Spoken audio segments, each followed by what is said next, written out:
لبيك اللهم لبيك لبيك لا شريك لك لبيك إن الحمد والنعمة لك والملك لا شريك لك. Assalamualaikum warahmatullahi wabarakatuh. Bismillah, walhamdulillah, assalatu wassalamu ala rasulillah, wa ala alihi wa sahbihi wa man walah. Qala Allah ta'ala fi kitabihil karim, a'udzu billahi minasy syaithanir rajim. Walillahi 'alan nasi hijjul baiti man istata'a ilaihi sabila. Wa qala an-nabiyyu sallallahu alaihi wasallam ta'dilu ilal hajji fa inna ahadukum la yadri ma ya'ridu lah. Shadaqallahul azim wa balagha rasulul karim wa nahnu ala ma qala khaliquna warzuqna wa maulana minasyahidina syakirina biqalbin salim, amma ba'du. Para pemirsa, muslimin muslimat, duyufullah wa duyufur rahman rahimakumullah. Selamat berjumpa lagi dengan saya di pengantar manasik haji dan umroh mandiri bagian 15, membicarakan tentang teknis pelaksanaan haji dengan cara tamattu. Seperti biasa, saya sarankan kepada para pemirsa untuk membuka buku panduan manasik haji dan umroh jika ada, guna mempermudah memahami apa yang diterangkan di sini. Haji dapat dilaksanakan melalui salah satu 3 cara, yaitu 1. Haji tamattu, yaitu mengerjakan umroh terlebih dahulu, baru mengerjakan haji. Cara ini wajib membayar dam atau dam nusuk. 2. Haji ifrat, yaitu mengerjakan haji saja. Cara ini tidak wajib membayar dam. Haji dengan cara ifrat dapat dipilih oleh jemaah haji yang kedatangannya mendekati wukuf. Minimal kurang lebih 5 hari sebelum wukuf. 3. Haji qiran, yaitu mengerjakan haji dan umroh di dalam satu niat dan satu pekerjaan sekaligus. Cara ini wajib membayar dam nusuk, sesuai ketentuan syariah. Haji dengan cara qiran dapat dipilih oleh jemaah haji karena ada sesuatu hal tidak dapat melaksanakan umroh sebelum dan sesudah hajinya, termasuk jemaah haji yang masa tinggalnya di Makkah sangat terbatas. Pengertian haji tamattu. Secara bahasa, tamattu adalah masdar atau verba dari kata tamatta'a, ya tamatta'u, tamattu'an, yang dapat berarti bersenang-senang. Maksudnya, setelah melakukan umroh, selepas tahallul, orang yang mengerjakannya itu boleh bersenang-senang, atau menikmati, yang mengacu pada waktu bebas dari ihram setelah umroh dan sebelum dia berhaji. Alur pelaksanaan haji tamattu. Pelaksanaan haji dengan cara tamattu, yaitu jemaah berangkat ke tanah suci di dalam bulan-bulan haji atau asyurul haji, yakni Syawal, Dzulqa'dah, dan Zulhijjah, sebelum hari Arafah. Lalu berihram dari mikot, dengan niat melakukan ibadah umroh, bukan haji. Untuk hal ini sudah diterangkan pada pengantar manasik haji dan umroh mandiri bagian 1 sampai dengan 14 di channel ini. Sesampainya di Makkah, jemaah menyelesaikan ihram dan berdiam di kota Makkah untuk bersenang-senang atau bersantai sambil menunggu datangnya hari Arafah. Dari selesai umroh, jemaah biasanya menunggu kurang lebih seminggu atau bahkan 1 bulan hingga rangkaian ibadah haji tiba. Memasuki hari Arafah, jemaah kemudian berniat haji dan dilanjutkan mengerjakan serangkaian ritual ibadah haji.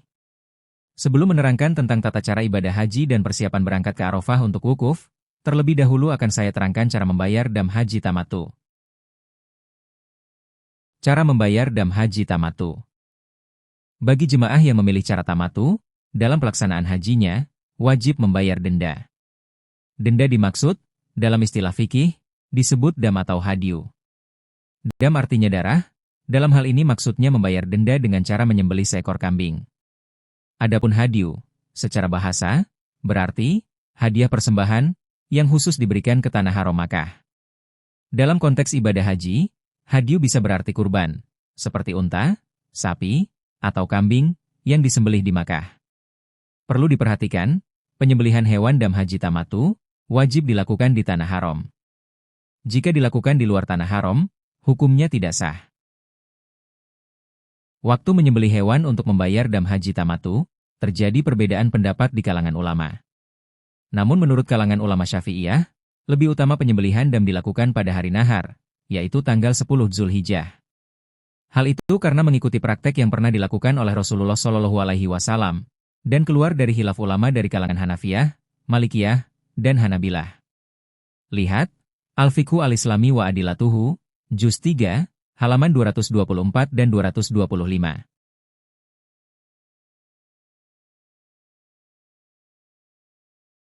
Cara pembayaran dam jemaah haji Indonesia. Bagi jemaah haji Indonesia yang tergabung dalam kelompok bimbingan ibadah haji atau KBIH maupun kelompok bimbingan haji dan umroh atau KBIHU, untuk pembayaran dam ini, biasanya dikoordinasikan ke pihak KBIH maupun KBIHU masing-masing, atau melalui warga Indonesia yang tinggal di Arab Saudi atau mukimin. Begitu pula dengan jemaah haji reguler Kementerian Agama atau Kemenag, untuk pembayaran dam ini, ada yang dikelola oleh kelompok, regu, atau rombongan kloter masing-masing, yang dikoordinasikan ke pihak mukimin Indonesia di Arab Saudi, ada juga yang dikelola oleh petugas kloternya untuk pembayaran dam tersebut, yang dikoordinasikan melalui sektor masing-masing. Semua hal tersebut di atas, dilakukan agar lebih memudahkan dalam optimalisasi pelaksanaan pembayaran dam. Cara pembayaran dam bagi jemaah haji Indonesia yang kurang mampu. Bagi yang tidak memiliki kemampuan finansial membeli seekor kambing untuk bayar dam, maka denda atau damnya itu boleh diganti dengan berpuasa 10 hari. Caranya, selama 3 hari berpuasa di tanah haram, dan 7 hari berpuasa setelah tiba di tanah air, yakni domisilinya. Ketentuan ini didasarkan Al-Quran, Surah Al-Baqarah, ayat 196.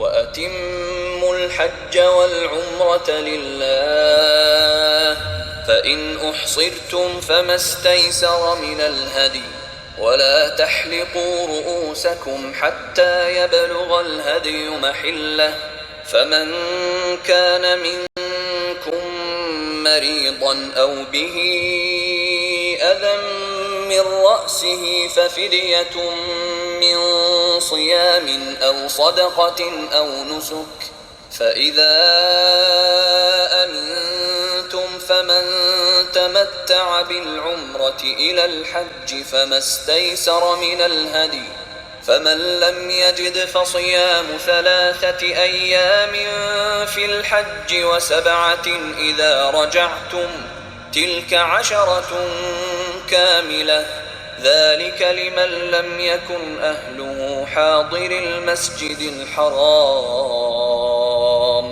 واتقوا الله واعلموا أن الله شديد العقاب.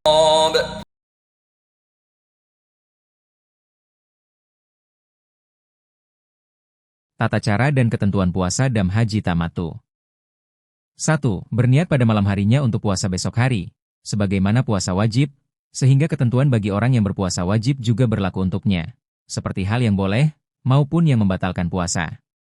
Syekh Nawawi Al-Bantani, dalam kitab Nihayatuz Zain, menyebutkan, artinya, pada puasa dam ini, jamaah haji wajib menyatakan puasanya, apakah ia tamatu, qiran, atau lainnya. Jamaah haji juga wajib memasang niat pada malam harinya karena itu merupakan puasa wajib. Inilah lafadz niat puasa dam haji tamatu. Nawaitu saumat tamattu'i lillahi ta'ala, atau cukup di dalam hati mengucapkan saya niat puasa tamattu' karena Allah Ta'ala. 2. Melaksanakan puasa selama 10 hari, yang dibagi 2, yakni 3 hari dilakukan di tanah suci, dan 7 hari sisanya di tanah air. Adapun 3 hari puasa bayar dam di tanah suci, dilaksanakan pada tanggal 6, 7, dan 8 Zulhijjah. Perlu diingat, puasa dam ini tidak boleh dilakukan pada hari nahar, yaitu 10 Zulhijjah, dan hari tasyrik, 11, 12, dan 13 Zulhijjah. Adapun berpuasa pada tanggal 9 Zulhijjah selain untuk puasa bayar dam, boleh dan dianjurkan bagi jemaah haji jika mau berpuasa pada tanggal 9 Zulhijjah tersebut. Seumpama, 3 hari puasa dam haji tamatu tidak dilaksanakan di tanah suci, maka jemaah haji bersangkutan wajib melaksanakan puasa 10 hari di tanah air, dan puasanya dikerjakan secara mualat atau berkesinambungan, tidak dijeda atau terputus-putus harinya. Demikian tata cara membayar dam haji tamatu, baik dengan menyembelih seekor kambing, atau dengan melaksanakan 10 hari puasa bagi jemaah yang kurang mampu finansialnya. Adapun denda atau dam atas pelanggaran ketika sudah berniat ihram di mikot, ketika tawaf, sa'i, tahallul, atau dengan kata lain pelanggaran yang dilakukan oleh orang yang sedang berihram umroh ataupun haji, pembayaran denda atau damnya disesuaikan dengan kadar pelanggaran yang dilakukan masing-masing. Jadi pembayaran denda atau damnya itu terpisah dengan dam haji tamatu. Cukup sampai di sini pertemuan kita pada pengantar manasik haji dan umroh mandiri bagian 15. Sampai jumpa lagi di pertemuan akan datang yang akan menerangkan tentang persiapan dan wukuf di Arafah. Silahkan like dan komen. Jika ingin berlangganan untuk channel kami, tekan tombol subscribe dan bunyikan loncengnya agar Anda dapat menerima notifikasi konten baru dari kami. Semoga bermanfaat. Subhanakallahumma wa bihamdik. Ashhadu an la ilaha illa anta. Astaghfiruka wa atubu ilaik. Wallahul muwaffiq ila aqwamit thariq. Assalamualaikum warahmatullahi wabarakatuh.